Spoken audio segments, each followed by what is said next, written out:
প্ৰেক্ষাগৃহৰ এই প্ৰেক্ষাগৃহত আপোনালোকে সকলোকে সুস্বাগতম জনাইছোঁ।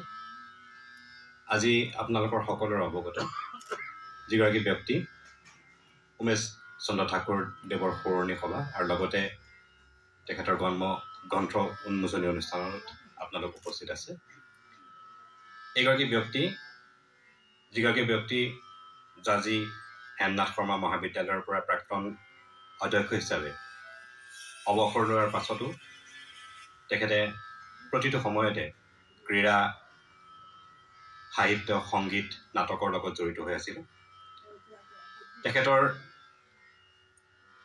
প্ৰয়াণৰ এবছৰৰ পূৰ্তিৰ উপলক্ষে আয়োজন কৰা এই অনুষ্ঠানত তেখেতক আমি সুঁৱৰিম, তেখেতৰ গ্ৰন্থ উন্মোচন কৰিম। শিৱসাগৰৰ এটি সংস্কৃতিবান পৰিয়ালত জন্ম লাভ কৰা এই ঠাকুৰদেৱে শিৱসাগৰৰ বহু সাংস্কৃতিক পৰিৱেশৰ লগত নিবিড়ভাৱে সম্পৰ্ক লাভ কৰাৰ পাছত পৰৱৰ্তী সময়ত তেখেতে যোৰহাটত নিগাজিকৈ বসবাস কৰাৰ সময়তো যোৰহাটৰ বিভিন্ন সাংস্কৃতিক আৰু সামাজিক অনুষ্ঠানৰ লগত তেখেত জড়িত হৈ পৰিছিল। তাৰ লগতে তেখেতে ধাৰাবাহিকভাৱে বিভিন্ন ধৰণৰ বাতৰি কাকত আৰু আলোচনীত তেখেতৰ প্ৰবন্ধ লিখি এই প্ৰবন্ধবোৰৰ জৰিয়তে সমাজৰ উৎকৰ্ষৰ বাবে বহু কৰ্ম তেখেতে কৰি থৈ গৈছে। তেখেতৰ বিভিন্ন লেখনি প্ৰান্তিক, দৈনিক জনমভূমি, দৈনিক অসম আদিত প্ৰকাশিত হৈছে। আজি এই অনুষ্ঠানত আপোনালোকক পুনৰবাৰ স্বাগতম জনাই আজি অনুষ্ঠান আমি আৰম্ভ কৰিব বিচাৰিছোঁ। মুনীন বৰুৱা মেমৰিয়েল মিউজিক কলেজৰ ছাত্ৰ ছাত্ৰীসকলে পৰিৱেশন কৰা তুলসী দাস দেৱৰ এটি ৰাম ভজনেৰে। ইয়াত কণ্ঠ নিগৰাইছে য়াচিকা শইকীয়া, শ্ৰেয়ন ভৰদ্বাজ, শ্ৰেয়াশ্ৰী বৰুৱা, প্ৰীতিস্মিতা হাজৰিকা আৰু বাঁহীত আছে নীলোৎপল বৰা, কীবৰ্ডত ৰিকু, তাবলাত উত্তম আৰু লগতে আছে আমাৰ অতিকে শ্ৰদ্ধাৰ শিৱানী বৰুৱা বাইদেউ। আমি তেওঁলোকক অনুষ্ঠানটি আৰম্ভ কৰিবলৈ অনুৰোধ জনাইছোঁ।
চলিহাৰ ভতিজা বোৱাৰী আৰু সত্যব্ৰত চলিহাৰ পত্নী।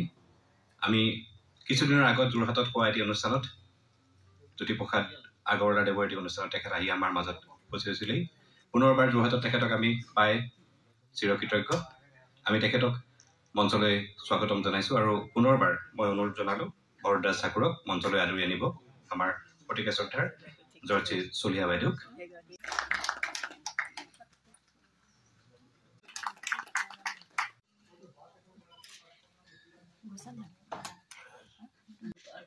বৰ দুখ লাগিছে এটা কাৰণে, কিয়নো এখন কিতাপ এখেতে লিখিছিল। এখেতে লিখা বুলি নহয়, এখেতে বিভিন্ন ধৰণে বিভিন্ন কাকতে পত্ৰ এখেতে প্ৰকাশ কৰিছিল।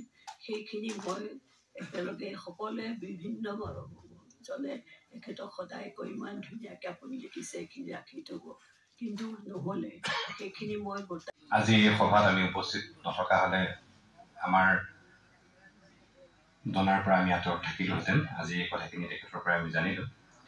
আমি আজি অন্য এটা মূল কাৰ্যসূচী গ্ৰন্থ উন্মোচনৰ অনুষ্ঠানৰ মাজতে আমি আগবাঢ়িব বিচাৰিছোঁ। উন্মোচন কৰিব আমাৰ অতিকে শ্ৰদ্ধাৰ জয়শ্ৰী চলিহা। যিজনৰ স্মৃতিত এই সভাখন আয়োজন কৰিছে আমাৰ অতিকে আপোন উমেশ চন্দ্ৰ ঠাকুৰ, মই তেখেতৰ প্ৰতি শ্ৰদ্ধা জ্ঞাপন কৰি মাননীয় সভাপতি ডাঙৰীয়া প্ৰমুখ্যে জয়শ্ৰী চলিহা বাইদেউ, যিগৰাকীক আমি ইয়াতে লগ পাই অতিকে আনন্দ অনুভৱ কৰিছোঁ। নিত্যৰঞ্জন বৰঠাকুৰ, যিজনৰ কথা কিছুদিনৰ আগতে অসম চৰকাৰে আগবঢ়োৱা শিল্পী বঁটা আৰু পেঞ্চনৰ তালিকাত আমি পাইছিলোঁ। আমাৰ নিজৰ ঠাইও এজনে পাইছিলে, গতিকে এটা ঔৎসুক্য আছিলে যে নিত্যৰঞ্জন বৰঠাকুৰ যোৰহাটৰ কোনজন মানুহ হ'ব পাৰে। তেখেতৰ সান্নিধ্য লাভ কৰি নিজকে গৌৰৱ অনুভৱ কৰিছোঁ। সবিতা ঠাকুৰ বাইদেউ, ইয়াত সমবেত বয়োজ্যেষ্ঠ, মোতকৈ বয়োজ্যেষ্ঠ বহুত আছে, মোৰ সমবয়সীয়াও আছে, মোতকৈ কনিষ্ঠও আছে, গুণী জ্ঞানী বিদ্বান আমন্ত্ৰিত ব্যক্তিসকল ভালেকেইজনক যোৰহাটৰ অৱশ্যে চিনি পাইছোঁ। আপোনালোক সকলোকে নমস্কাৰ জনাইছোঁ। যে মই এই যিটো দায়িত্ব মোক দিয়া হৈছে নিৰ্দিষ্ট বক্তা হিচাপে, মই তেখেতৰ জীৱনৰ আলোকপাত কিমান ভালকৈ কৰিব পাৰিম মোৰ নিজৰ সন্দেহ আছে। কিন্তু এটা কথা মই প্ৰথমে কৈ লোৱা উচিত বুলি ভাবিছোঁ, সেইটো হৈছে উমেশ চন্দ্ৰ ঠাকুৰ যিজন মানুহ, সেইজন মানুহকেই মই ইয়াত দাঙি ধৰিব লাগিব। তেখেতক তাতকৈ বেছি মহিয়ানো কৰিব নোৱাৰিম আৰু তেখেতৰ থকাখিনি মই লঘুও কৰিব নোৱাৰিম। সেইটো কৰিলে তেখেতৰ প্ৰতি এটা অশ্ৰদ্ধা প্ৰদৰ্শন কৰা হ'ব। মই কলেজত তেখেতৰ সান্নিধ্য পাইছিলোঁ 25 বছৰ। জাজি কলেজতে মই তেখেতৰ লগত 25 বছৰ কনিষ্ঠ সহকৰ্মী হিচাপে কাম কৰিছিলোঁ। তেখেতে জাজি কলেজত 1965 চনৰ পৰা, কেতিয়াবা কথা মই কৈ ল'ব বিচাৰিছোঁ, 1965 সভাপতিকে মুখ্য কৰি বিশিষ্ট ব্যক্তিসকলক মই শ্ৰদ্ধা আৰু নমস্কাৰ জনাইছোঁ। আজি কবিতা ঠাকুৰে যিখন এখন সভা অনুষ্ঠিত কৰিলে তাৰ কাৰণে মই জনাইছোঁ। আগলৈকেও তেওঁৰ এনেকৈ স্মৃতিচৰণ পাতি থাকে যেন আছিলে তেওঁলোকৰ সাংস্কৃতিক তেনেকুৱা অনুষ্ঠান, তাত তেওঁলোকে সদায় কৰিছিল। আৰু পূজাৰ সময়ত তেতিয়াতো আৰু টিভি বা কিবা অইন চিনেমা হল চলো বেছি নাছিল, সেইকাৰণে পূজাৰ সময়ত এখন থিয়েটাৰ তেওঁলোকে ল'ৰাবোৰ গোট খাই থিয়েটাৰ এখন মানে নাট্য মন্দিৰত সদায় কৰিছিল। আৰু পৰাগধৰ চলিহাই যেতিয়া 4000 অসমখন তাত অনুষ্ঠিত কৰিছিলে, তেতিয়া শিৱসাগৰৰ বহুতখিনি মানুহ, তাত বহুত মানুহ আছিলে। তেওঁলোকে চবেই তাত মানে অকণ হ'লেও 1 মিনিট 2 মিনিট হ'লেও ওলাবলৈ এটা সুযোগ পাইছিলে। আমিও তাত মানে তেওঁলোকৰ লগত আছিলোঁ। তাৰ উপৰিও মাখনৰ উমেশ ঠাকুৰৰ বিষয়ে আজি যিখিনি নিৰ্দিষ্ট বক্তাজনে ক'লে, বহুত নজনা কথাও জানিলোঁ আৰু বহুত মানে মনত পৰি গৈছে। আৰু এই কাজল কাজল যে গানটো তেওঁ গাইছিল, সদায় আমাৰ ঘৰলৈ গ'লে আমি সদায় কমাখন গোৱাচোন এই গানটো, তেওঁ পৌতিকত বহি প্ৰায়ে এই গানটো গাইছিলে।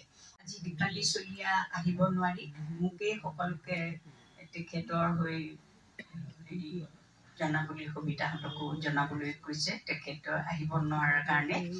আৰু মোৰ শিৱসাগৰৰ মানুহ আৰু আহিব বুলি ভাবিছিলোঁ, গৌৰীহঁতক দেখি মই সঁচাকৈয়ে খুব ভাল লাগিছে। তাৰপিছতে মানে আমাৰ যোগাযোগটো নহ'লে, মোৰো মানে গাটো অলপ ভাল নাছিল। আৰু সেইকাৰণে শিৱসাগৰৰ বতৰটোও ঠাণ্ডা হৈ আছিলে, সেইবোৰ বহুত মিলাই আমি মানে কাম কৰিব পৰা নাছিলোঁ, যোগাযোগ কৰিব পৰা নাছিলোঁ। উমেশ ঠাকুৰৰ কথা ক'বলৈ থাকিলে বহুতেই থাকে, আৰু যিখন কিতাপ আছে তাত অকণমানকৈ ময়ো লিখিছোঁ সুবিধাই কোৱাৰ কাৰণে। মোৰ ইমান লেখাবোৰ ভাল নহয় যদিও উমেশৰ কাৰণে লিখিলোঁ আৰু অকণমান। তাৰ উপৰিও আৰু আজি বিশেষ মই কি ক'ম, নিৰ্দিষ্ট বক্তাই বহুতখিনি ক'লে, মই তেখেতক শ্ৰদ্ধাঞ্জলি জনাই সৰু কবিতা এটা গাই শুনাব খুজিছোঁ। হে মৃত্যু, তোমাক নমস্কাৰ, চকুৰ পানীৰে আজি তোমাৰ পূজাৰ শৰাই ইমান জাতিষ্কাৰ। আন্ধাৰৰ সিপাৰে জ্বলিছে তোৰ পোহৰৰ দেশ, তোৰ দেশলৈ যাবলৈ আজি পিন্ধিলে কোনে নতুন ভেষ। পৃথিৱী জুৰি অহোৰাত্ৰি তোৰ দেশলৈ যাব যে যাত্ৰী, চিৰমৌন বিশ্বমাতৃ মুক্তিদাত্ৰী। বিশ্বজুৰি চকুৰ পানীৰে ল অনন্ত পূজা, হে চিৰ নুবুজা, হে চিৰ নুবুজা, হে মৃত্যু তোমাক নমস্কাৰ। ধন্যবাদ।